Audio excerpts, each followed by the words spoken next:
Welcome to another podcast, Mind Blowing 5. I'm Paul Gill. And I'm Siobhan Lyon. And we're here today. We're going to discuss addictions. Yeah, our favourite topic. Yeah. It's going to be a really good one.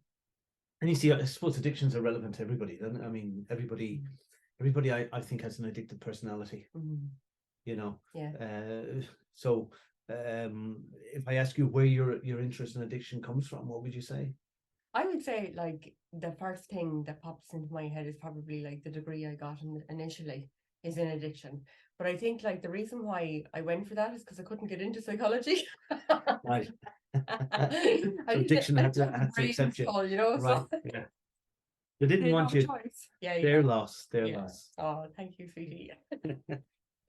Yeah, no, I suppose like addiction is very relevant. Like, you and I were talking a lot about this last week in our last podcast as well. Like, and you know how some of our first addictions are like approval. You know, and you're going to your mom and, oh, good girl, well done, that's great. You know, and you did really well on that or whatever it is, and then you strive to do more. You know, and that's kind of what you do. And I suppose we talked a bit about Freudian stuff then as well, the sensation and the oral sensation, you know, sucking a soother or whatever, Yeah. Pacifier thing. Remember you talked Yes, about that last week? yeah. We're grown up babies. We use that. Yeah, I know. We're grown up babies. I'm cute. Yeah, and that's an addiction I had actually. I sucked my tongue until I was about 10 or 11, and I got slagged off by everybody, and even they were threatening, I'm going to put mustard on it and all of that. But nobody actually asked why. Yeah. And it was a comfort thing.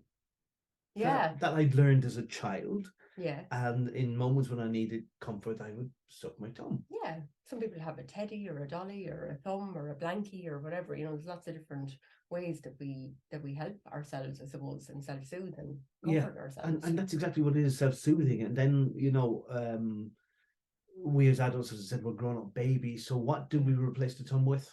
Yeah. So I suppose in your case, it would be like you do a lot of work with people who have food addictions, you know, and smoking and stuff like that.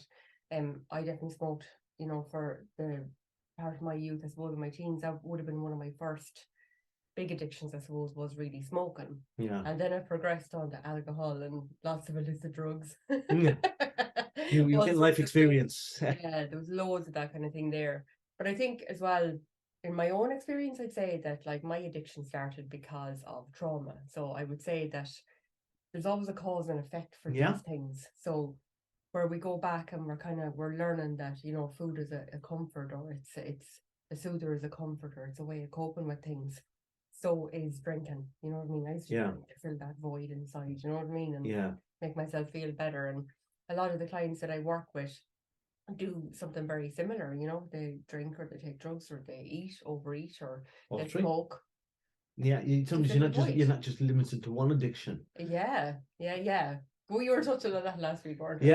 Yeah. Was it drugs, sex, and rock and roll? Yes, that's true. But I was 12 when I had my first cigarette. Were you? Yeah, and it was rank. It was horrible. Yeah. It was disgusting. Gross. And I remember thinking, how do adults do this? Yeah. But then it's almost as if you create an expectation. Your peer group, if other lads are smoking and you want to be cool and there's girls around and you want to appear to be grown up at 12. You want to fit in as well, don't you? You do. We mimic the behavior of the people that we are surrounded by. Because there's strength in numbers. I remember a history teacher of ours saying that there's strength in numbers. So you're going to gravitate towards the bigger groups for survival. It's like a pack instinct thing. It is. And again, that goes back to our primitive ancestors. If you're outside the tribe, and you could, you know, fare well enough for yourself. But then if you had the day where you were sick or you were injured, you were dependent on the tribe or you survive. You. Exactly. Yeah. So you learn to conform. Yeah. And do what other people are doing. And then, you know, like any parents watching this, like, you know, if your kids are in bad company, yes, they will pick up the habits of the bad company. Yeah. It's inevitable, or else, you know, they wouldn't be in the bad company in the first place. They're getting something out of that association. Yeah. And that's not to say that they won't experiment, you know, with bad things anyway, even whether they're in bad company or not. I think that every child is going to experiment when they get on to their teens, like with drugs and alcohol and sex and clothes and styles and fashions and all sorts of different things. They're going to experiment with different things, and I don't think we can stop that. And I don't think it should be in a way, because to me, experience is the best teacher. Oh, People can definitely. tell you not to do stuff, but until you do it, and then you go, "That's why they told me not to do this." Yeah. Yeah, my oldest daughter in particular, she's just like her father. Right. She has to try it. She has to try something herself before. Yeah. She's just not satisfied with that. Yeah, but does she learn? She learns, yeah. And then she's like, okay, I won't do that again, or I will do that again. That was great, or whatever, Right. But she's very brave, Yeah. I think that's a big thing with her. And I think what we try to do is just give them the pros and cons of each thing. Say, okay, you're going to do this, so like this is the possible outcomes. Yeah, and we're here for you when you come out of it. Exactly. And I think that's the key, isn't it? Yeah, because I think back in the day, parents of a certain generation would just give out to you, and you were punished. Don't come home here pregnant. Yeah. You'll go out that door just as quick. Yeah. Take a minute. That was the support structure that was available. But it was, and like there was this hypocritical thing. I mentioned in a previous podcast, my father saying to me, don't ever let me catch you drinking and smoking. And he was doing it all the time. That's right. He was at the whole time. And you couldn't wait to start. Yeah. And there's what I call the bowel child syndrome within us all. If you're told you can't do something, you're going to do it. Absolutely, yeah. You're going to rebel and do it. Yeah. And that's why when I'm working with people with any kind of eating behavior that's not serving them well, I don't specialize in eating disorders, but when you do a diet, you're telling yourself about all the stuff you can't have, and you drive yourself nuts. Yeah. Because you fill your mind with that information of sweets, desserts, takeouts, all the rest. So I go the opposite way with people. I say to them, what if you made an agreement with yourself that you can eat anything that you want? You can eat as much of it as you want, and you can stop when you feel you've had enough. Do you think you could stick to such a harsh regime? And you scramble the thoughts, you see, because it's going, what's the catch? And the catch is that when you give yourself the ultimate freedom to do anything or do everything, you don't want to. Yes. And then I kind of go, well, if you don't know, what do you actually want to do? And I orientate them then towards, you're going to feed yourself quality food. And it's whatever quality is to them. Because again, we don't like dietitians. We go to dietitians and nutritionists and say, what should we eat? And then we can go, I'm not eating that. Yeah, no, I'm not giving up that. But when you tell yourself, this is what I'm going to do, then you'll take your own advice. Yeah. I love that, because I think I'm really pro-choice with these things, and I think that if we just listen to our own body, we kind of know what it wants and what it doesn't want, and what it's able for and what it isn't able for. Like there's loads of people, we were talking a little bit about this last week around, people who are lactose intolerant, shouldn't have dairy, or they shouldn't have peanuts, or whatever it is. It's because, our bodies aren't able for it, and that's it. It's either able for it or it's not, Yeah, and but are we different? One of the things about me is I don't like vegetables. Yeah, and he was a vegetarian for a year, lads. Yeah. And my partner at the time pointed out to me, you haven't eaten any vegetables, you just survived on brown bread and fish. I didn't notice. Yeah. That's basically what it was. Wow.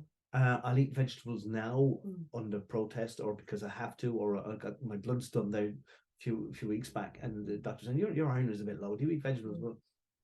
What is it that turns you off them then? I mean, well, there was, I do know, I have a memory of being about age 7, and my mother was cooking cabbage. Yeah. We used to grow our own cabbage, so she'd take you out to the garden to get a head of cabbage, firm head of cabbage, and bring it in, and she chopped up, and we were looking at the saucepan boiling, and there was a caterpillar dead on one of the leaves of the cabbage. Oh my goodness, yes. We were slagging each other, going, I bet you'll get that in your dinner. I bet, no, you'll get it. An hour later, there was the caterpillar swimming in my soup. Not my soup, the gravy that was on the and I'm going, yeah. And I said, the caterpillar. And my mother comes over and she goes, here. And she throws it out. No, get on with it. Yeah. I'm not eating that. He could have, I don't know what that caterpillar's been. In the cabbage. But I just developed an aversion to cabbage. Now, I say I probably already had a predisposition to not liking vegetables anyway. But from then, you see, anytime now, all these years later, when I see cabbage, well, vegetables tend to be green. Yeah. My mind goes, caterpillar. Caterpillar. Yeah, I wouldn't be one of these people that eat insects. Yes. I'm a celebrity, get me out here. I'm not going to be on that. God, Ever. Or even there was an article I was reading about where they're talking about supplementing our diet with locusts and things like that for protein in the future. Good God. I couldn't imagine myself going into any restaurant and ordering a plate of locusts. No, thank you. You know. Jesus. Yeah, I couldn't bear it. No. No, so I can make myself eat certain vegetables if I kind of disguise them or give them a new identity. Like a guy was telling me one time, like I said, broccoli, I might chance broccoli, and he said, "Do you ever cook broccoli in coconut oil?" You know, never occurred to me. He said, "When you put it in coconut oil, it tastes different. It gives a kind of a sweetness. Oh, it does work." Yeah, so you have to disguise your food then. It does, and this is what I used to do with the cabbage, Siobhan. I used to, my mother would put down a bowl of rice with jam. So I said, "That's your dessert. When you have your cabbage eaten, you can have that." And when she wasn't looking, I'd take a spoon of the rice and then a bit of the cabbage. And the rice negated the taste and everything of the cabbage. Brilliant. That's awesome. It's Yeah. a great trick, actually. Oh, it is. I thought she didn't know what I was doing, but of course she did. She was happy once I asked. Which leads me to a funny question, actually, about that. So, cabbage is obviously good for us, right? We all know that our vegetables are good for us because that's what we're told. And, you know, it helps our body. It's easy to digest. There's a whole lot of good things about it. But yet, we'll smoke cigarettes, which are feckin' rotten. You know, they don't taste good at all. There's loads of bad press about them, you know, for like lung cancer and all sorts of things. Chemicals. And all the chemicals, because there's a million chemicals and flipping things as well. But yeah, we'll smoke that. Yeah. Why? Like, why? Why is it that we do that? I mean, this fascinates me. Because we are emotional creatures. We'll always pander to our emotions in spite of logic and rationale. Okay. So, cigarettes make us feel a certain way. Now, it's not what's in the cigarette that makes you feel, but the act of smoking makes you feel. It's the oral fixation thing. Pulling in the breath. It is, and it is that. And it's one of the things I do get people to associate themselves with smoking, because smoking is something you do subconsciously. And especially if people can remember back before we had the smoking ban in pubs, where people used to smoke. If you approach anybody in a pub at night and said, "Don't look in your box of cigarettes, tell me how many cigarettes have you had this evening?" They go, "Not 2, 3, and they look in the box, I've had 15. They didn't know. But when they had to go outside and smoke, and you know, suddenly I'm smoking a lot. I need to stop doing this. So it's a couple of things. It's the putting a cigarette into your mouth makes you feel better because it's unbottled cigarette. It's the deep breathing. Nobody smokes in a hurry, even if you are in a hurry. And I used to smoke. You don't rush out and go. You rush out and you go. Yeah, you have a really light head. And you stop that. You take 2 or 3 deep breaths. Yeah. And that's what it is. When I said to people, like when I used to smoke and I'd use the excuse to get out of a meeting, a stressful meeting, I'd give the cigarette the credit for de-stressing me, but it was moving out of the stressful meeting that de-stressed me. Whether I went outside and had a cup of tea or a donut, I could have said I've a donut addiction or a cup of tea addiction. I give the credit to the cigarette. It's the distraction. It's the deep breath. It's breaking that state then as well. You're in a stress state, so it interrupts it when you move out. Alcohol does the same. Alcohol allows people to kick their heads into a different space. They can escape their problem. It works as a strategy. It does work, and this is what I say to people, and they're kind of, you know, because they expect me to attack them. I think you shouldn't be, because that's what they've been used to all their lives growing up and whatever. I said no, it actually works as a strategy. It's a valid strategy to help you cope with what you're coping with. But it's probably not the best. I definitely would say like that. You know, my addictions, drugs and alcohol, helped me get through a lot of my trauma. Definitely. It did, but therapy would have been better. I would have died without it, I'd say. Yeah, but therapy would have been better and more thorough. I remember going to counsellors. Like I went to counsellors all right when I was in my teens, but I don't think any of them really got what was going on. Do you know what I mean? Yeah. Like I was open and honest with them. I told them all right what was happening and that I was drinking a lot and stuff like that. But they were like, "Oh, you just need to control that now and cut it back." And but you knew that. That's why you were there. I was like, yeah, kind of. I cringe, Siobhan. Shit, like you know. I cringe when I see therapists portrayed in films and things. I was watching Doc Martin last night. I love watching Doc Martin. And his wife in it, Louisa, is a therapist. Yeah. But you know, she's newly trained and she's there with a list of questions and whatever. And it's almost as if it doesn't matter what the client is going to come back with. You just go to the next question. Stick to the question. and you don't connect with people like that. Yeah. You don't, and you need to have a connection with your therapist, and this is why I have it on my website, and I encourage other people when they're in this profession as well, put videos or pictures of yourself out there. People want to get a feel for what you're like. Yeah, they want to see who You know, they're gonna share their life with. Can I talk? Can I talk to this person? Yeah. You know, you need, when I go onto a website and it's loaded text about information about what the therapist does or the qualifications, I'm kind of, couldn't be bothered. Yeah, it really zones you out straight away, doesn't it? Like, some people do look for that. They look for a list of qualifications, and we both have a list of qualifications, which is amazing. But at the same time, like, I really feel I help people more so based on the experience of my own recovery than I do based on they make the best therapists. Your learning isn't book learning. No, it's supplemented by book learning. It's life experience. So you understand. You have an empathy. You know where the person is coming from because you've been in that chair. Have you ever, like, I know we're probably going to go into this in the next podcast, but have you ever been in front of a therapist who's like just blank? Did you ever get the blank therapist? No, I hadn't done. I was kind of blissfully unaware of therapy when I was growing up. There's probably lots of reasons why I should have gone to therapy, but I probably still should. But it wasn't until I qualified as a therapist that I kind of entered this world and kind of saw what it was all about. And I have been to therapy sessions for different things. And I suppose even supervision, when we go to, because we as therapists, we go to supervisors, we talk about our stuff, if there's anything. Because in this business profession, you do encounter some horrendous stories and things that have an effect on you because you're human at the end of the day. So that is like a therapy session. But again, you're careful who you pick as your supervisor. And it's somebody that you can relate to, and you know, it's always good to maybe to chop and change your supervisor from time to time as well. Kind of want to get a different perspective, you know. So what was your initial question? I've forgotten this now. You've forgotten as well. I always forget what I say. I remember what you said. Makes you a good therapist. I know, I don't listen to myself very good, but we as therapists, we're managing ourselves, and this is how we can relate to people who come in and sit in front of us. They're trying to manage their lives, and I think sometimes people have an unrealistic expectation that they can fix everything and everything's going to be pristine and off the go into their compelling future. That's not like that. No, I think it it takes a lot of work. I think my question there just stopped coming back to me. I'm not answering now. I've moved on. Blank face. No, I haven't. I'm lucky enough I haven't. But I had a couple, all right. Yeah. Interesting.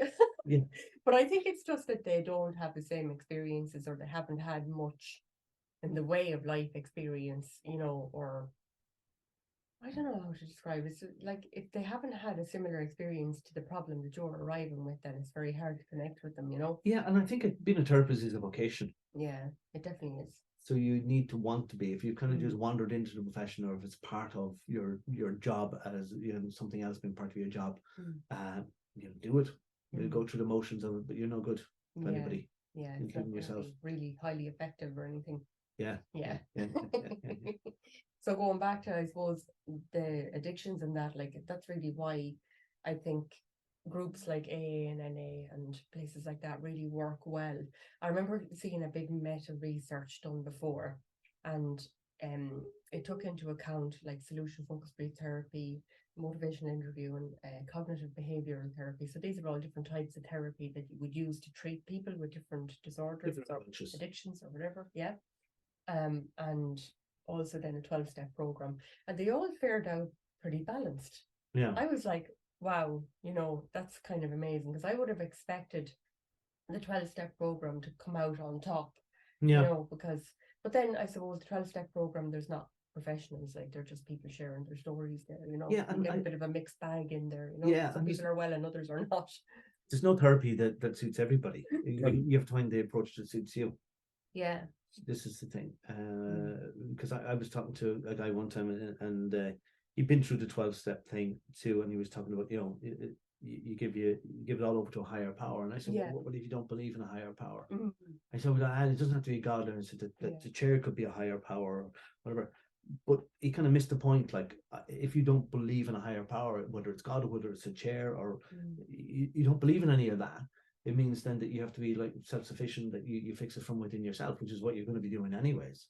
So if I was an alcoholic, maybe that higher power approach wouldn't suit me. I might do the CBT, or I might do solution focused, or something like that. But I suppose the advantage of AA and groups like that is you have this kinship. You're with people who understand, and again, they understand from experience. Without alcohol. And I know a lot of people who benefit from that and have been able to stay sober and live fantastic lives. It's the thing. Because any addiction can gobble you up. Oh yeah, definitely. It's all consuming, isn't it? It is, and spit you out, and it can ruins your interaction with other people. Yeah, it does. Well, it destroys families and all sorts of things. Like, some people often ask me, like, what is the worst addiction in my opinion? Like, and you know, it's so hard to answer that. Like, financially, gambling is probably the worst because it can just take everything in one bet. You know, I've worked with people who bet their homes, the deeds of their home or their property or something in a game of poker or something, and the next thing it's fucking gone. And you know, what do you do with that? It's just horrendous, you know, to lose everything. Your family, your whole family is homeless then overnight, you know. And then I suppose drinking drugs, that has a physical effect on people then as well. Sex can too. Porn. I think sex is terrible. Porn. And that's for young. And that's very prevalent now. There's a lot of people consulting with that. I get a lot of calls. Well, not a lot, but I get a few down through the years. Young lads with impotence and, you know, erectile dysfunction and everything, because they've been looking at porn and they think this is what women expect. They've been desensitized. And they're really desensitized to it, and it really has a psychological impact and effect on them. And you see, it's readily available. You see, if you have an alcohol addiction, whatever, about smoking or whatever, they're visible. Yeah, and you need to have money to get them done, Jen. Yeah, porn addiction isn't a visible one. Yeah. And so somebody could have that addiction and you don't know it. And I suppose the thing with any addiction is to have a recognition within yourself that, you know what, this is not good for me. I need to do something. I need to change this. What can I do? And if you can figure out or sort through it yourself, sometimes people just have an epiphany. You go, that's it, I'm just going to stop what to do. But if that doesn't work for you, then you do need to approach somebody and say, look, this is where I'm at. Can you help me? And if the therapist can, great. And if not, she or he might refer you on to somebody else who maybe could specialize would be better for you. But like, most people with addictions don't know it. Like, they genuinely, I mean, it can be so blatantly obvious to everybody in their family, their loved ones, and you and I outside of it. But like, they're actually going around thinking, oh, you know, drink is helping me actually get through my life. You know, it's helping me with all these problems that people in my life are causing me, you know. There is that, and then there was a joke, I think it was Brendan Grace years and years ago. I love him. And it was two old ones on a bus in Dublin, and they were giving out about young people on drugs and whatever. And then the other said, I'm going home now to take my Valium. I didn't realise that you can have an addiction to prescription drugs or be dependent on those as well. Sure, years ago, was it back in the 70s, they were giving people massive quantities of speed, like, to lose weight. Right. Fucking women were gone lula, like, cleaning the house, like, going mad. Oh yeah. God, like, and then the poor devils end up in hospital, like, with drug addiction. They were just treated really badly and stuff. They're really skinny. Yeah, they've got great bodies. On that note, very clean house. Don't try this at home. Yeah. Literally. On that note, we're up to time. As usual, like us, subscribe to us, drop us a note if you want us to cover any particular topic. Little comment down below, and thanks a million for listening to us. It was great, and we'll see you at the next one. Bye.